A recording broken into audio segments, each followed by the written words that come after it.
Hey guys, once again, sorry about that. We're having some issues with our streaming service that we use to bring this to you. Should be better now. We're hoping. If it does happen again, we are just going to cancel the show, unfortunately. But from the looks of it, it should be better, I think. I think you were gone at this point last time. Yeah, I have no idea what was going on. So my apologies. Like I said, this stuff does happen. It is hard to navigate, especially neither of us are computer geniuses by any means. But Not at all. I think we got it figured out, and we can bring you this content. I believe we're just going to start up with bringing it back to the Mark Scheifele hit. We did talk briefly about all the games today before we got cut off there. But in saying that, once again, my apologies, and let us know your takes on this hit. I'm really curious to see what everyone else thinks. If you're a Montreal fan, I kind of already know your opinion on it. If you're a Winnipeg Jet fan, I already know your opinion on it. But let us know anyways. And yeah. And I mean, if you have a different opinion than what I think it is, make it known. Because I'll be very surprised if a Jet fan was to say it was say it wasn't exactly clean. I'm trying to get our views back up. Yeah, it's all good. It's all good. Yeah, you can give your opinion on what you think it is. What you thought it was. The question of it was it charging? I think was the question. I think it's like the most questionable kind of a questionable suspension. It was a questionable hit, but even more questionable suspension.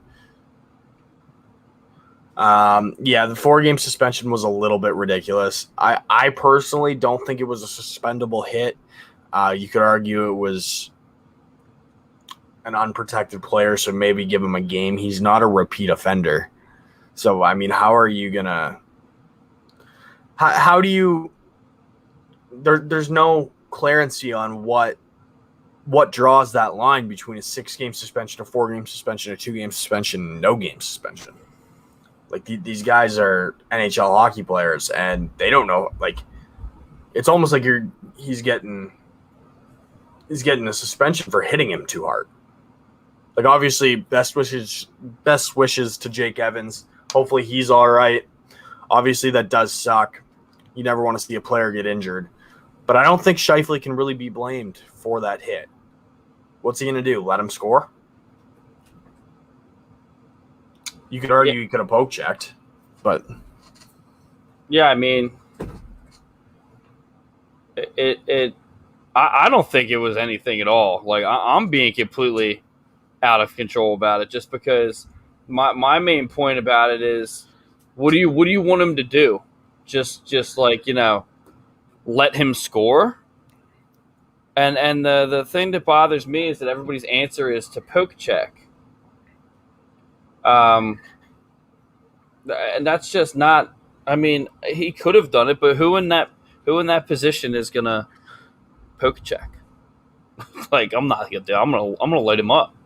So, I don't Facebook you. Do we know who this is, Jess? I'm trying to figure it out right now. So my apologies. My apologies. You have to let StreamYard see who you are so that we can respond to you personally. Other than that, we can't really do anything to that. But I mean, at the end of the day, hockey's the fastest game on earth. And if you haven't actually played the game, it's Timothy Zeitel. What's going on, Tim? Yeah, if you could click that thing, it says allow in StreamYard to know who you are. You just click it, and that's the end of the ball game. But we know who you are now, so yeah, it's all good now, just for future reference. But yeah, it's a really questionable hit. But at the end of the day, maybe give him 5 minutes for a charge, kick him out of the game, but don't give him a suspension. It's unnecessary. If he does something else like that in the series, maybe do it again. Also, with that, it's interesting of how close his his head was really, not only was his head down, like, his head was really close to it was about 4 feet from the ice. We'll give it 3 feet from the ice.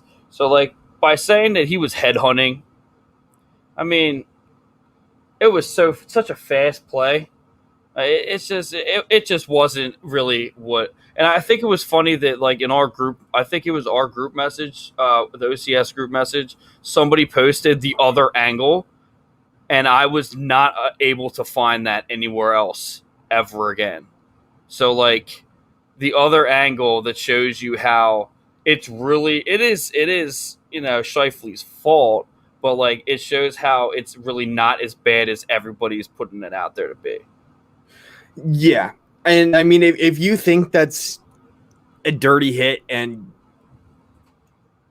you don't think he should have hit him and he should have poke checked, my response to that is tell me you haven't played high level hockey without telling me you haven't played high level hockey. Right. Because you don't know what you're talking about. Well, I haven't played, and I 100% agree with you. I think it comes down to like basic physics too. It's like, I mean, he's going that fast, and you want him to I don't want to get back on the poke check thing, but you want him to poke check. What do you, or you want him to go through the glass? Like, so he's either supposed to poke check and potentially injure himself, but if he was to dive, like the only poke check that would have been effective there would be to dive. Yeah, to physically head first dive and put a stick in the way, which one, your brain won't let you do that at that speed. Right. And if it does, you're probably a psychopath. But that's a tough play. It's a tough play to not do what he did. Yeah, and because then he's getting torched. Then he's getting torched by Winnipeg because he didn't fucking stop him from scoring. So, yeah. You can read that off. I could barely see. Charging is the action where a player takes more than 2 strides or travels an excessive distance to accelerate through a body check for the purpose of punishing the opponent. So he did cover a lot of ground. We can agree with that. It was a back check, though. He has to be skating from back in the offensive zone. That's how hockey works. It's a fast-paced game.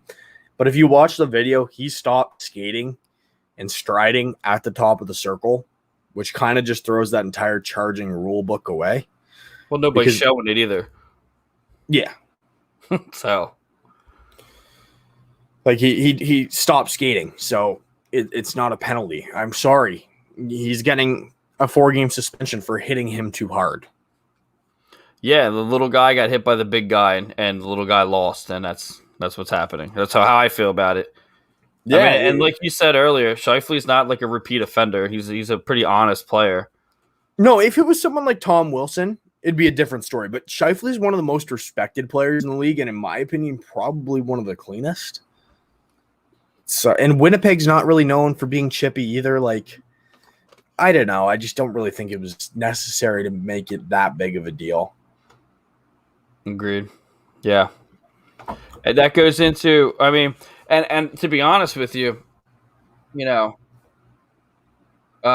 Ryan Reeves suspension is, I mean, it didn't happen that long ago, but it's overshadowed that completely. I also don't think I think we have 2 different opinions on that. But I mean, I think the other penalties were definitely worse. Or the other suspensions were worse than this one. Well, this was only 2 games, not a huge deal. The other thing is who the player is. So, Mark Scheifele, he got taken out for 4 games as a leader on that team. And I almost feel like the league wants Montreal to win. Yeah, that's what it's looking like at this point. Like, no offense to any Habs fans. I'm completely unbiased at this point. So, like, I 100% agree with that. And, like, I'm sorry, but Eric, I agree with you also. That I do agree with that, Eric. I hate that the league is showing that they want to get rid of the hitting in hockey. I completely agree with that. But this is taking it to another level. Like, yeah. Get rid of hitting, but don't sabotage the playoffs. You can't get rid of hitting in hockey. If you get rid of hitting in hockey, nobody ever Nobody watches hockey anymore. If you're gonna do something like that to those standards, get rid of hitting and the physicality during the season, and then change the rules completely during the offseason, during the playoffs, because that's when you usually see the most aggressive play is during the playoffs. So if you're gonna do something like that, do it during the regular season and just leave the playoffs alone. Because me and my dad were watching the game the other night. I forget which one it was, but they were letting them play. They weren't calling shit. It's certain games because they want certain outcomes, and that's not okay. So yeah, I just don't get it. Why? Like there should be a textbook definition. I think penalties should be able to be reviewed on the spot. I think a challenge. I don't think every penalty should be reviewed. But who reviews it though? That's the problem. The situation room. So there was a rumor about 2 years ago that they were going to start putting officials in the stands, and they were going to have them basically no one know who they are, and then have them be completely unbiased, and have them be the end result, just because it was being questioned when it was going back to Toronto. So like that idea went right out the window. So I'd never heard of it ever again. But at the same time, you kind of do need that. I mean, there has to be some because at this point, player safety is not doing their fucking job because they're just handing suspensions out left and right. They can't find anybody because they're not getting paid during the playoffs. So like they're just suspending people. So like there's got to be someone else besides Gary Bettman. And I guess I forget who it is up in Toronto that makes the decision. I could have sworn it was Brendan Shanahan, but no, that's the guy in charge. I forget who's in charge of it. The commissioner, Gary Bettman, but he's not the one making the actual decisions, right? Like on the day-to-day basis, kind of thing. It's just concerning, especially because you legitimately just went through it, and Toronto is. I don't want to say they're the most hated. I mean, the Flyers are more hated than the Toronto Maple Leafs, in my opinion. Depends where you are. George Parris is player safety. That's Tim again. He's player safety. I'm talking about when a penalty or a goal or any kind of question, any challenge goes. I feel like it should go to somebody else up in the NHL, higher up some sort. And when they make the call, they basically, I don't know. What they should do is they should have someone. It should have to be voted in. They should have 4 candidates or whatever, and the 32 NHL teams now should just vote on it. Right? Well, why not? Hold on a second. I just got your message, Brett. I fixed that. Someone needs to do it. Eric says that I thought Pronger was on that board. Pronger was player safety, and then he left, and George Parris took over. I believe that's how that went down. Something like that. I don't know. I'm not talking about the penalties, people. I'm not talking about the penalty. I'm not talking about player safety. I'm talking about reviewed the situation room in Toronto. Situation room in Toronto. That's what I'm talking about. There we go. Situation room. So if there's a goal that needs to be overturned because it didn't cross the entire line or some such like that, something along that line. Right. Anything like that. Something along that. You can't review penalties, which I think you should be able to. 100%. Unless it's a match penalty. There's been some pretty fucking questionable shit this year, so there definitely needs to be something. But that's what they want. I honestly think that's what they want. So, and we don't get what we want. So, yeah, it's a dumb situation. I wish that there was more. I honestly wish there was more physicality in hockey. I think they're doing too much to take it away, and I think as the physicality drops down in the NHL, you're gonna see dirtier hits. It's the way it is. You look at Europe. Sure, you're not allowed to fight, but somebody will take a stick to the back of your fucking leg as hard as they fucking can. And nobody can do anything about it other than hit you with a stick. So basically it just becomes who can hit who harder. Yeah, I mean, and that's dangerous. I mean, get into it. Okay, dangerous situations to Ryan. We can get into the Ryan Reeves suspension.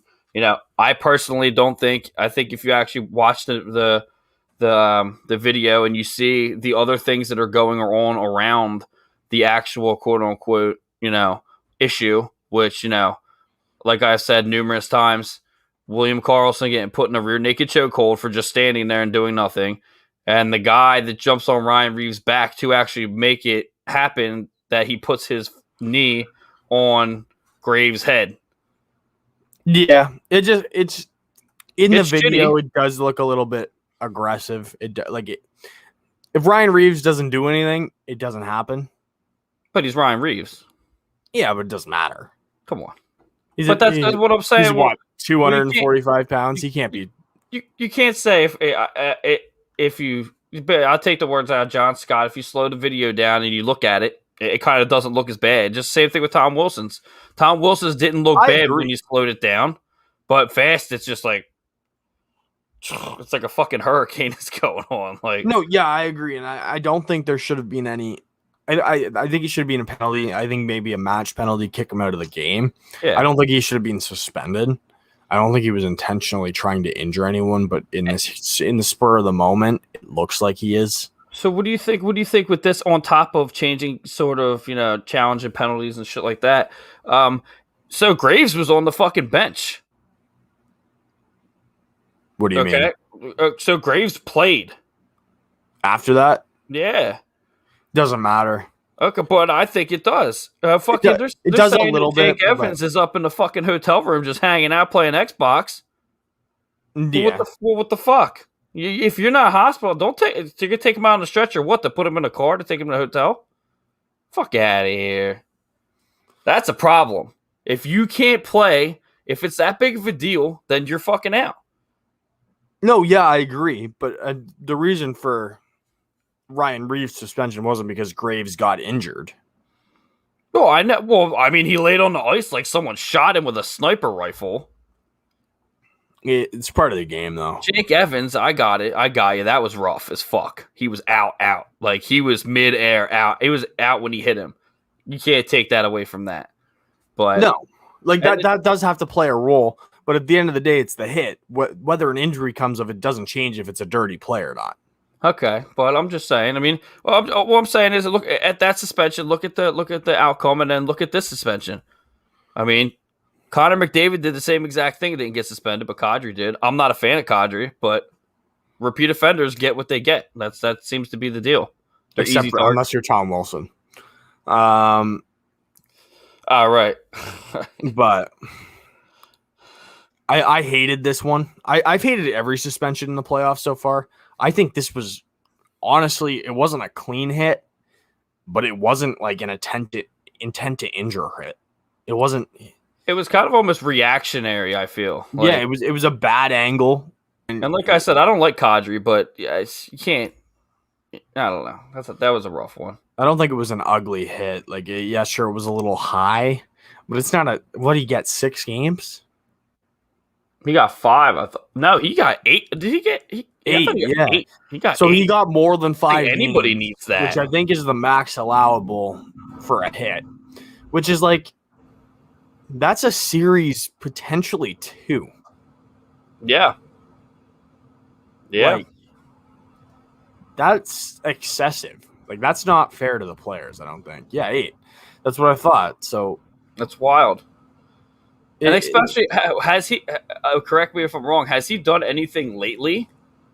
No, I don't think since he's been with Colorado. How long until you're not a repeat offender anymore? I believe 2 seasons. That's fucking crazy. Like, anything you do. So if I'm skating, but at the end of the day, you are still a repeat offender because everybody knows who you are. Well, I understand that, but look at it this. All right, we'll do it with you. You're skating. You're crashing the net. All of a sudden, Kadri slashes you because the slash rule is fucking outrageous nowadays. Also, and you put your hand up, regardless whether it was as bad as it was or not. He's gone. He's a repeat offender. He may even get maybe not a slash, but anything he does is going to get looked at under a microscope. Yeah, absolutely. I mean, he definitely has to be more careful than most players in the league. And I mean, you see it at all levels, maybe not all levels, but once you get up into decently high level junior and you start having refs that travel around, so you see the refs that you play against pretty consistently. They might be in your barn, they might be in an opponent's barn, but they start to get to know you. I know refs on a first name basis in my league. Like even for while I was playing junior C, like I do know refs on a first name basis. We know what to expect from the referees. I go talk to the refs before the game during warm up. It's part of my warm up routine. I go stand at the blue line and talk to them, trying to give myself a little bit of an advantage. It's part of the game. And these NHL players know exactly how these refs call the games. They study it. The coaching staff studies the refs because they know how physical they typically let it get. And you know what? I'm a douchebag on the ice. I know I'm a douchebag on the ice. So I just got a Bleacher Report. A breaking news: Kucherov was almost decapitated from this high stick, but somehow it wasn't a penalty. So Tampa fan is likely typing that. I don't know. I just wanted to throw that out there because it like fit right on top of what we're talking about right now. So I would do that too, but I never worked. So I assume that's Zaitel, right? Yeah. Yeah, I mean it's I don't know what level you've played. Jesse told me briefly, but I to be honest I don't remember. I believe you played in the NA3, right? Which is it's not quite to that point where you play super high level, and in like no offense, there's nothing wrong with it, but it's just not there. And once you get to a little bit of a higher level, it kind of changes. And yeah, NA3. Okay, that's what I thought.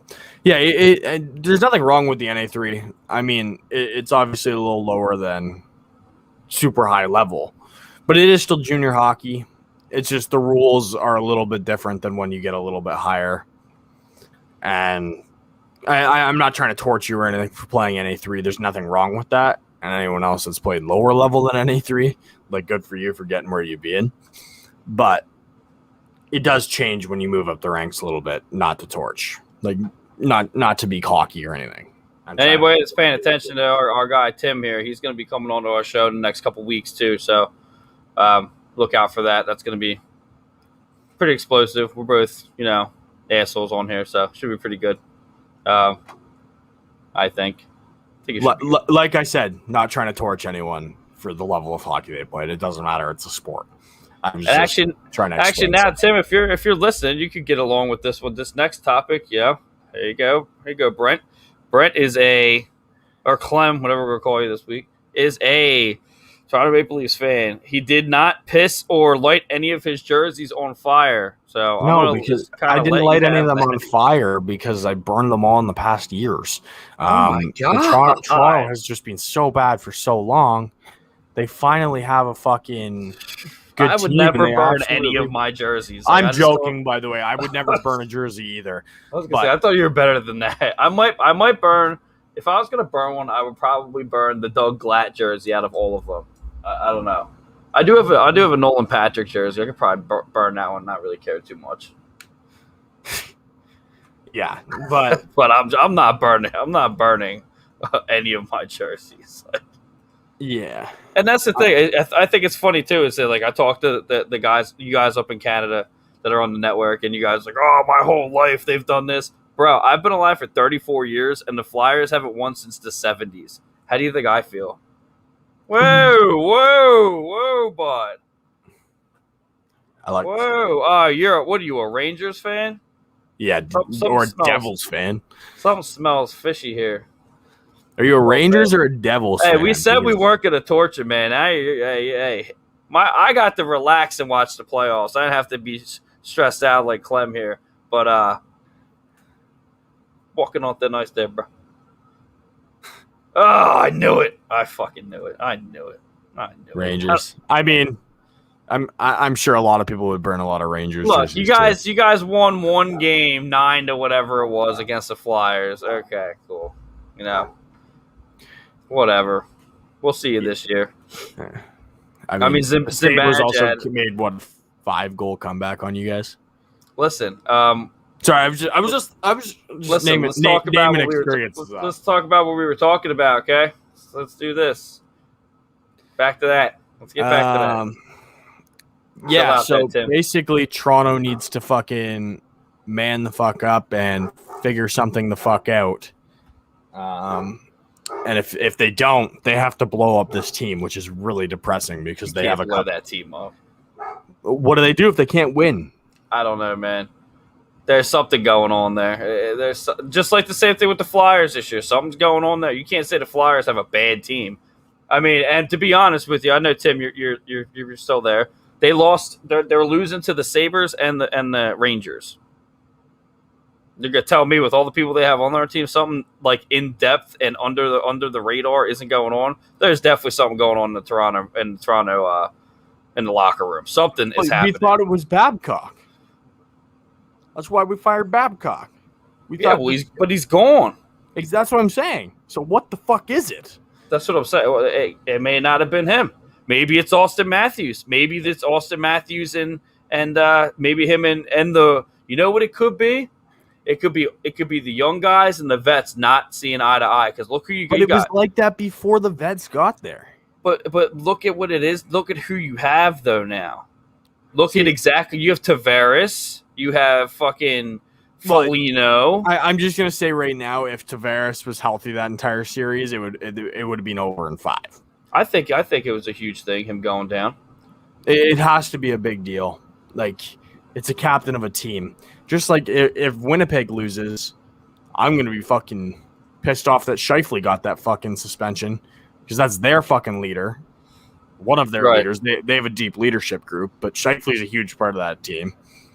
And once again, Montreal gets a kind of a free pass into the fucking next round. Yeah, I mean, I don't know. I just hate the Montreal fan base. I'm not obviously with fucking what's his name, whatever the hell his name is. He's gone now. Thank fucking God. Simon Desharnais. Desharnais. I've seen that. I didn't pick that name up. I've seen that name spelled differently, like a lot. So I didn't pick that up from that. I thought he typoed his last name, but yeah, I honestly think there's something going on between the vets and the young guys in that. I mean, is Matthews who their captain's not even Matthews? It's Tavares, right? So like, you know, it's not a leadership issue. Maybe Tavares. Well, maybe he shouldn't be the guy. Maybe it should be like Joe Thornton.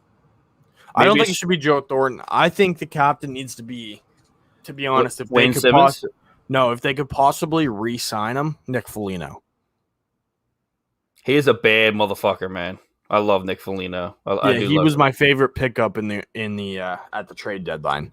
My favorite move. Obviously, it didn't pan out and they didn't win a cup or anything, but he's definitely my favorite player that at least came to the Leafs. Hey, Cindy Clark, how you doing? Cindy Clark is watching us right now. We can't see those kind of pictures up on here, but thank you. And before we continue with this, I just want to go back to the Scheifele hit because I didn't torch the Montreal Canadiens and their fan base yet. Basically, you guys should all burn your jerseys because you're disrespectful to the entire league. Yeah. You guys are a fucking joke. You literally are fucking ridiculously fucking. They don't send death threats to people like. Yeah, you're sending death threats to someone's family. Well, hold on. Edmonton did that shit too. Edmonton did that shit to Bear. Yeah. Like, you guys can't do shit like that. I think one of the best captains, Jamie, but yeah, I can go with that. He's up there, yeah. Jamie Benn's the man. But like I was saying. Yeah, that thing sucks, dude. You can't do shit like, and that's usually out of hockey too. You got to admit that usually never makes an impact in hockey. No, and you know what? Montreal fans are the absolute most toxic. Did you know you remember the Chara hit on Pacioretty where he basically decapitated him? Absolutely. Yeah, Montreal fans called the police and wanted Chara arrested for that. How embarrassing is that? How fucking stupid are you? That's embarrassing, dude. But anytime a Montreal player makes a dirty hit, they think it's the best thing in the world. Every time Brendan Gallagher gets on the ice, they're like, "Oh, he's just a chippy player. He plays with heart. He's Plays a with his piece of heart on his shit, sleeve." though. I He's would a like piece him of shit. on my team, but I mean, Yeah, of course. But at the same time, I would pick somebody else that's a little cleaner. I mean, he's an animal, but he's also not a clean player by any means. not at all. You can't get it's the double standard is hilarious. It's the fucking typical French Canadian bullshit. Simon, if you're watching this, fuck you. But you guys are the worst fans in all. Like, and you know what's fucked up is I didn't know that Toronto and the Canadians fans were that bad, and so obviously we all linked up and started the network. Yeah. Everybody has always said, I mean, if you remember correctly, when I got on the red light, when I went on to their show, the first thing they said was, how does it feel to be like a Philadelphia scumbag or some shit like that? Like everybody says that Philadelphia are a bunch of scumbags and, you know, our fan base is shit, which it is. But you have to be here to be able to say that. You guys don't know how that works. They have never done some shit like that. Like, I don't think I've ever even seen them burn a jersey. We don't do shit like that. We like work for our things. I don't want to burn my shit. No, Montreal fans are not like Yankee fans. Montreal fans are the scum of the earth. No. I know you're gonna say that Islanders fans suck, which they do, but they're not as bad as Montreal fans. I promise you. Growing up in Toronto, he may have an insider there, dude. He's like right from there. But I mean, of course, like you're gonna think the Islanders the way I think of Montreal because I'm from Toronto. You're from that area, but at the same time, if you hear about some of the shit that these fans do, it is fucking horrendous. It is bad, man. Like I don't think that like I don't even have a hatred for another fan base, to be honest with you. No, like I don't hate Penguins fans because I'm a Flyers fan. I don't hate the fans. I actually don't even like hate the teams anymore at this point. But yeah, you can't do shit like that, dude. Like you just, I mean, then you get a press conference from Mark Scheifele being like, yeah, it's just like not cool that you guys like threatening my fucking family. Like, yeah, you guys are fucking trash. You're trash. You guys are literally the joke of the league. You guys think you're good because you won a playoff series. To be honest, you guys all thought you guys were going to win because Toronto chokes, which I don't disagree. Is that Zytel? Because we'll get that on the that on the when you come on, we'll come on. Yeah. But yeah, it's fucking horrendous, and I could rip into Montreal fans for fucking 2 hours and make an entire show about it. It's not. You're not worth my time, and not to be rude to French Canadians or anything. That has something to do with it. Great. I have a lot of good friends. I played with a lot of French Canadian kids. Love all of them, but you guys are fucking stupid when it comes to sports. You guys are just ridiculous. You're so irrational. Like you don't know when to fucking stop. And you just look like idiots. Nobody like you're the worst fan base in all of sports. Yeah, I've never even heard of, you know, that's actually not true. Hockey did have I believe it was it Danny Corsillo that was saying that shit? He got caught up in all that shit with racism and such, and I think Paul Bissonnette was the one that you know sold him out or whatever on spitting chicklets. But I mean, it's around, but it's just I don't know, man. You can't. You're a piece of shit. I'll say we did burn jerseys before here in Philly. We went. Yeah, I'm talking not Flyers. I don't give a fuck about Eagles jerseys. I don't give a fuck about Eagles jerseys. And honestly, football jerseys don't mean what hockey jerseys do. Not at all. I know I could be yelled at for this by a lot of football fans, but it's just not as sentimental. In hockey, like it's a very, very, very big. I don't know how to say it, but it's in the mindset. Like in the dressing room, we don't step on our logo. They don't do it in the NHL. You don't do it anywhere. If a jersey hits the floor, you throw it off the roof. It's all. I don't know why I can't think of the word for it right now, but it's all. Yeah, I agree with that. No other sports understand. That's totally true because, That's what I think it like, is. I've played other sports, and I play rugby too, but rugby's really the only other sport that I can think that's like that with the respect they have for the other players and stuff. I mean, if you saw, I believe it was Ehlers.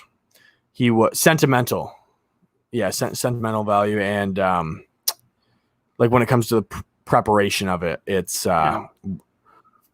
like, why can I not think of this fucking word? Am I an idiot? But it's Maybe. but basically, like, you don't understand it. Rugby players understand it, I think. That Passion. rugby's passion, but it's like where you're a little bit weird with your preparation.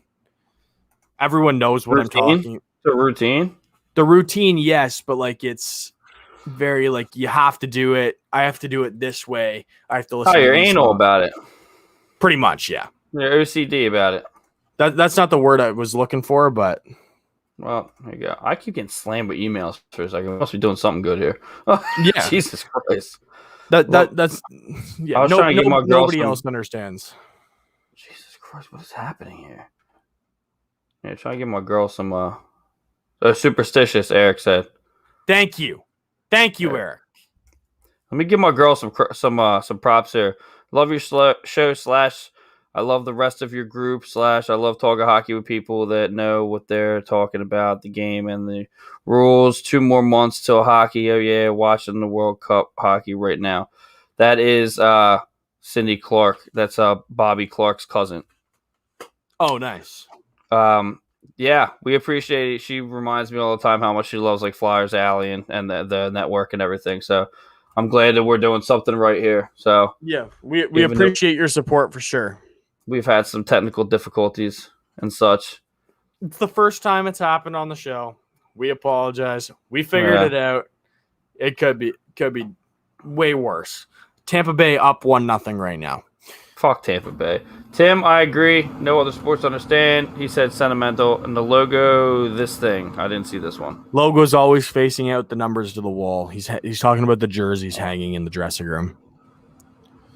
But yeah, and I think the only other sport that kind of compares to it in the respect they have for like kind of like the superstitions and stuff of the game is rugby, and the respect they have for the game. Rugby's a bad underrated sport. I love. Yeah, it's a great sport. It's my second favorite sport. But Nikolai Ehlers, since we're still kind of talking about the Montreal fan base a little bit, if you hate the Winnipeg Jets for that Scheifele hit, look at what Nikolai Ehlers did after the play. Mm-hmm. And if that doesn't fix it for you, then you're irradical. Yeah. And irrational, sorry. 100% just did you see what he did? That guy. Yeah, he protected him. He walled him off and he protected him. Like there's no way around it. It is what it is.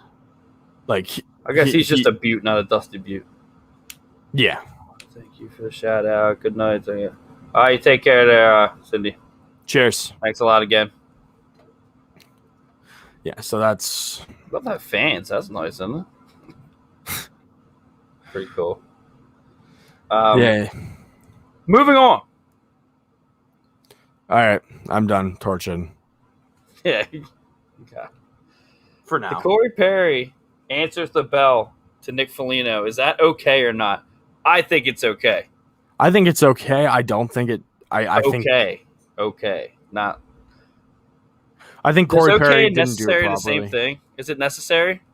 It was necessary. It was necessary. Yeah, okay. That fight had to happen, and it was either going to get way uglier later in the game, and Nick Foligno went up to Corey Perry and said, let's just deal with this now. I like the Shea Weber came up and was like, what's going on? And Foligno was just like, back the fuck off, dude. He's like, yeah, me and him. Which Corey Perry's also a repeat offender of some nonsense. He's no choir boy, you know.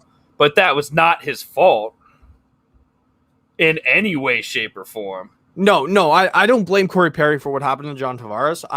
It's very ironic that it was Corey Perry. Yeah. It would be Corey Perry. Like, Like, Yeah. But I thought it was okay. I thought it was cool that he agreed to it. It was probably either you agree to this or I'm just going to jump you. I mean, he basically jumped him anyways. Corey Perry had no interest in that fight. Yeah, absolutely no chance either. There was no chance. No, Nick Foligno would beat the fuck out of him. But it is what it is. I mean, it had to happen at some point during the game, or it would have got uglier. So it was dealt with the way that it should have been dealt with. I mean, personally, in the playoffs, that fight needed to be more ecstatic. Fucking Corey Perry did nothing other than stand there. And he had the reach on him, so he literally just held him away, and so he wouldn't get punched in the jaw. And Right. like obviously he didn't deserve to get injured or anything, but that fight needed to be more of a jump, and he literally just didn't even.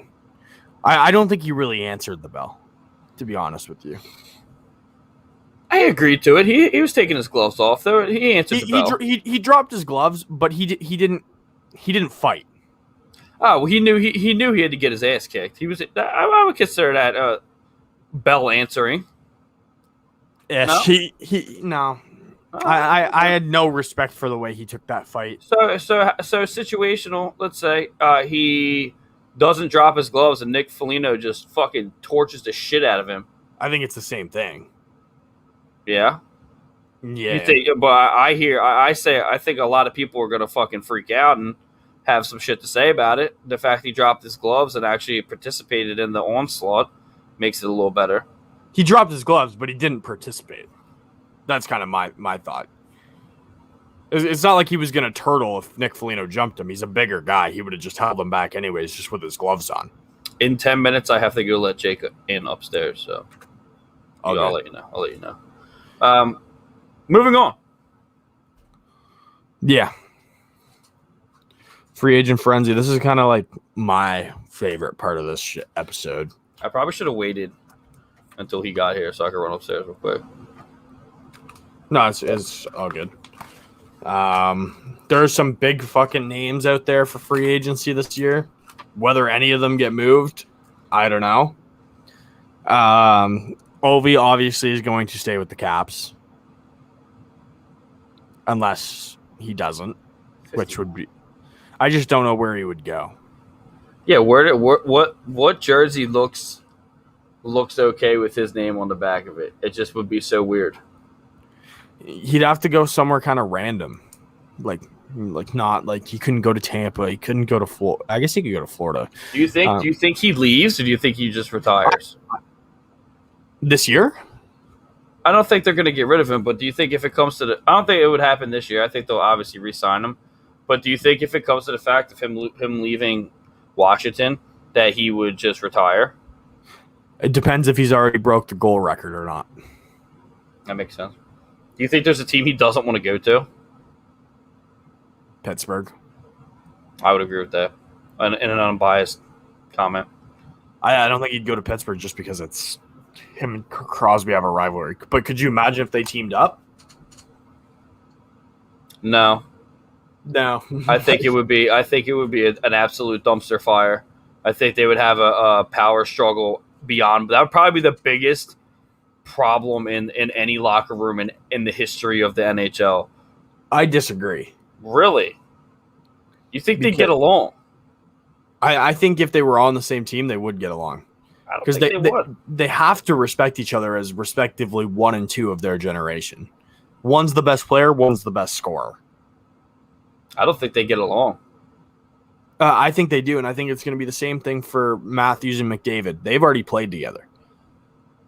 Well, they've already played together though, so you got to kind of take them out. But they played together after, after they were kind of deemed as like the next 1-2. Right. So they played together in the World Hockey Finals for Team North America, and they played really well together. And I think it would be very similar for Crosby and Ovechkin, because I think Crosby is very humble. And I think Crosby, like he did it with Malkin, he lets Malkin be the last one on the ice during warm-up, which is a very superstitious thing that would be very hard for a player of his caliber to give up. Obviously, he's better than Malkin. But they both had the same superstition, and Crosby let that go. Ovechkin, I think. See, I think it would work. I don't think it'll ever happen. Right. I think I don't I like. don't think it'll happen. But I'll have to play devil's advocate and just I don't think it would work. I just don't know how. Too much leadership, and I mean that. And again, not trying to bring Toronto up, that may be the biggest issue with Toronto is that they have a lot of leadership on that team. It could too be. many Indians and too many Chiefs and not enough Indians. Yeah. So and I think that's what the problem would be with them. How I see it is they're two different leaders. They're two very, very different leaders. Right. Ovechkin's kind of like the stand-up, let's fucking go, boys. This is what it is. Crosby's more of a silent leader. True. And I think they would do well for that because every team has that. Everyone kind of has that. It would typically be the assistant captain, from my experience, that is super jumpy and like, hey, let's go. Like I've always been an assistant captain. But the captain is typically a more quiet guy, which not that I've never been a captain. I like it. It can happen, but typically the captain's kind of like an older guy, quieter, little bit more grounded and not so fucking jumpy. The assistant captain's typically the one that stands up and just beats the fuck out of anyone that bothers with the team.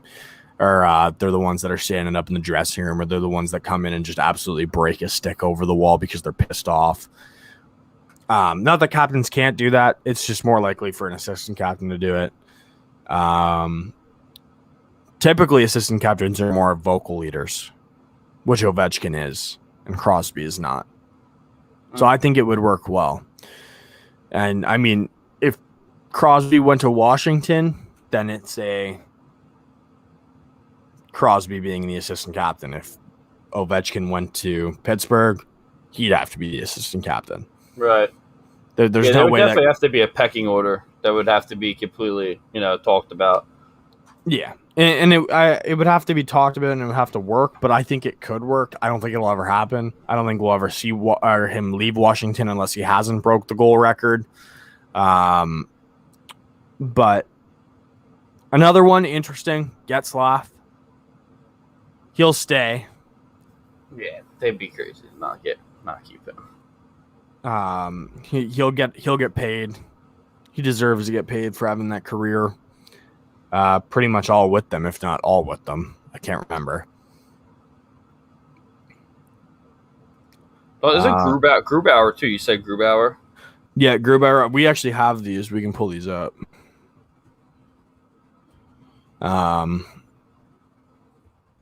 So we've already talked about a couple of them, but this is the right one. Yeah, so Ovechkin, big one, Gabriel Landeskog, Dougie Hamilton. Gabriel Landeskog definitely doesn't go anywhere. They're going to lock him up long term. Probably not at a. I'd like to see some Dougie Hamilton around. I like Dougie Hamilton. Yeah, Dougie Hamilton will leave, I think. I think he goes somewhere else. RNH, he's pretty good. I don't think Taylor Hall is going anywhere. I think he'll stay with Boston. I think I disagreed with you last week about that, but I think you're right. Yeah. I just don't see how. Like, he needs to be grounded at this point. And Boston's kind of the right situation for him. Ryan Nugent-Hopkins, I could definitely see him leave. Yeah, I could see him wearing any other jersey in the NHL right now, to be honest with you. Pardon?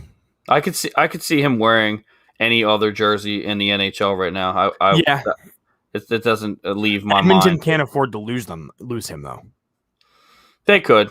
They could lose him. He's not doing shit. He hasn't done anything. I know, but he's the only real player behind McDavid and Draisaitl. Yeah, but what's that tell you? Exactly. Well, I know, but that's I an don't issue. But I don't think. I think the problem with Edmonton is that they rely on them way too much, and I don't think that's even come onto their radar. So I think they'll let him go. It may not be the right move, but I think they let him go. They might, yeah. I see that he will probably be a priority for the meantime, unless they're trying to. And teams will jump for him too, though. Yeah. Oh yeah. He'll get paid. Blake Coleman. I actually really like this player. I don't know if you know him too much about him. He's kind of like a second, third line guy, potentially even fourth. He can kind of rotate wherever he wants to in the roster. He's a really hard worker. He kind of reminds me of a Zach Hyman. Okay. Pretty talented goal scorer. He's definitely more talented scorer than Zach Hyman. He's not. I don't think he's as good of a forechecker or anything, but he's just a hard worker. Really defensive. And he can give you 20 goals in a season, which is pretty good for a role player like him. Okay. Yeah, I didn't know that about him. He's pretty good. David Krejci and Jaden Schwartz. I think they'll both. I think he stays. Schwartz is a good middle six player. Krejci can definitely still play. He's playing on the second line with Taylor Hall in Boston. So, be interesting if him and Hall left Boston. What does that mean for Boston? Yeah, I think Boston's in trouble. So with that type of shit, so I think they'll stay though. Yeah. So those are the big names that I have, other than Brandon Saad. These are the goalies that are on the market. I think there's some teams that really need to make a move. Goaltending. Is that Chris Drager? Yeah. I'm not full screening it. I don't want to die. Linus Olmark, Frederick. So the thing about like most of these guys, Tuukka Rask, that's questionable. Tuukka Rask will leave, I think. Yeah. Philip Grubauer, he's going to stay. Unless they pick up someone better. Chris Drager, he's getting like torched right now. He's Florida's goalie, I believe. Yeah. Yeah, he's getting torched right now. He's gone. I would say he's gone. Yeah. Maybe, but what team? He only has played 38 games. Yeah, but I've been looking at social media a little bit when it comes to the Panthers, and they're pissed. I mean, yeah, I think he'll probably stay. Maybe on a 1-year deal. right? Linus Allmark. I mean, this is a very interesting stat. So over the past 3 seasons, when he starts, the Sabres are 41, 34, and 11. What was that? What was that record again? 41, 34, and 11. So just under 500. Right. When he doesn't start, they're 37, 70, and 14. Huh? Yeah. It's a little odd. It's a big difference. Yeah. So how talented is this really? How talented could this guy be on a good team? He's Vancouver, no? No. He's Buffalo. He's Buffalo? I thought he was Vancouver. I mean, that's a crazy stat. That's a wild stat, yeah. That's an interesting one. Yeah, they have more wins. He leaves. He's gonna leave. He has to. He's got to leave. Where do you think he goes though? Anywhere. He'll go to fucking Detroit, dude. Go somewhere. Like, he won't go to Detroit. He'll go to. I want to say maybe the Flames. Okay, that's fine. Or the Oilers. Yeah, you can go there too. Frederick Anderson, I don't know about that guy. I'm not even going to comment on that. I think they found a diamond in the rough with Jack Campbell. He's the man. I'm a fan. I'm a big fan of Jack Campbell. So I think they'd be nuts to. I mean, do they keep Riddick too? No, Riddick's gone. He was a rental. He was an insurance policy for the playoffs. Yeah. So I mean, they got a nice little goalie musical chairs going on. So I think they keep Campbell. Do you think they keep Anderson and let go Riddick? See, I think that they make a move on someone else in free agency. Maybe they get Tuukka Rask. They could. Well, get rid of those two and they get Tuukka. I highly doubt Tuukka would want to go play in Toronto, though. Why not? Boston-Toronto rivalry. He probably hates Toronto. We'll maybe. He could. I'd like Toronto to make a move at Linus Allmark personally, but I don't think it'll happen. He's not going to get paid, but Right. he could want to go there. Yeah. And so that's all we got today, I think. I got one more thing. I wanted to do it at the beginning. I'm going to make it quick. Congratulations to goaltender Taya Curry of Alliance Hockey's EMC Chiefs, the first female chosen in the priority selection, joining Sting Hockey at 267th overall. And that's for the OHL. That was the OHL, yeah. Yeah. Yeah, I didn't even hear about that, to be honest. I literally just saw it right before we got on the first time. Oh, okay. But yeah, that's all I got. Congrats. I didn't know that was even going to happen. Yeah, I mean, I saw it and was like, yoink. So that's interesting. I mean, it's fun. It's fun. I like it. Yeah, and if we're talking about the OHL quick, shout out to my boys Ethan Miedema and Chris Bridges. You guys are fucking sick. They've checked out quite a few of our shows. They just got drafted. Meads went 4th overall, and Bridges went a little bit later than that. But both local kids to me. Pretty good friends with both of them, and congrats to you guys. That's awesome. Hopefully we can get some of them guys on. Also, real quick, go to www.oldcitysports.com, old spelled OLDE, for all of your sports needs podcast-wise. Got Flyers Alley. I'm the host of Flyers Alley. We got Dusty Beauts is on there. It'll be up there shortly. Backstabbers Wrestling Podcast. We got Complex 444 Philly Sports. Three-pointer hosted by Brent. We're going to have a couple other shows come on soon, too. So, sorry for the technical difficulties we had. Everything is 100% figured out. Tune in tomorrow at 1 p.m. on Old City Sports group page and Flyers Alley's group page, Flyers Alley Live, with Maurice Kinderchuk's son, Zach. We're going to talk to him and join him in the alley and get that done and over with. And with that said, Brent, I will talk to you. Cheers. See you guys later.